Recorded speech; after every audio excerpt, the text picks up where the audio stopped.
Today, we're talking about how to apply wool pellets.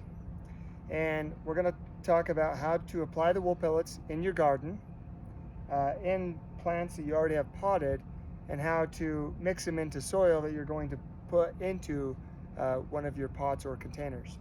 So first, in the garden. As you plant your seeds in the garden, you should have a measure here, but put your seeds in there, space them out like they're supposed to be.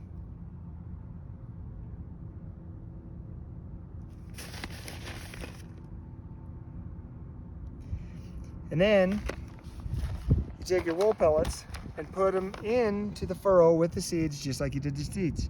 Just sprinkle them in there. One thing about the wool pellets is that you don't have to worry too much about having it, about applying too much and having it burn.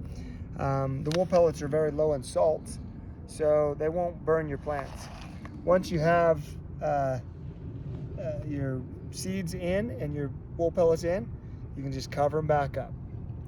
Now, if you're going to use them into an empty pot and you just want to pre-mix the wool pellets into your soil, then you take your bucket or whatever you're going to mix your soil into, and a lot of people have their own special recipes, but you can just apply one bag of one cup of this, half a cup of wool pellets to a gallon of soil.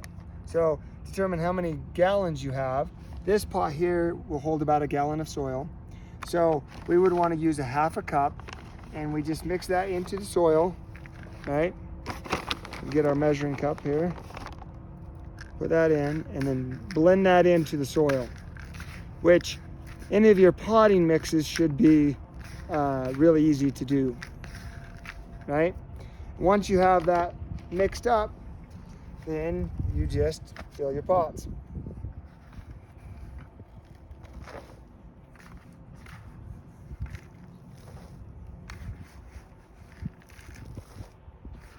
That way, the nice thing about this is it gets the wool pellets all throughout the whole potted soil.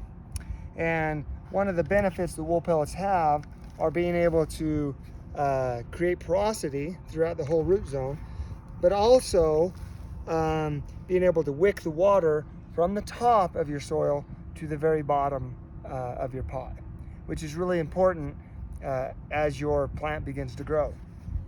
Now, some of you have asked about, what about if I have a plant that's already potted? Well, that's actually really easy. I just take the wool pellets and add them to the top of the soil, and then I just gently work those into the soil, pushing them down. If you leave them on top, some people like leaving them on top, especially if it's outdoor and you have problems with slugs, but the wool pellet itself won't break down very quickly, and you won't get the same fertilizer benefit from the wool pellets. So by working them down into the soil gently so that you don't hurt the roots of your plant, the pellets will be down. They'll still help hold the water. They'll help feed your plant all year long, and you'll see the full benefit of the pellets. Typically, when your pellets are mixed into the soil and worked into it, the pellets themselves will be hard to find within 2 to 3 months. They will be, they'll just biodegrade much quicker. If you leave them on top of the soil, like for a slug barrier, the wool actually lasts for about 12 to 14 months, which is great if that's what you're doing. But if you're looking for the fertilizer and the water holding benefits, work it into your soil. That's the best way. Thanks for watching our video.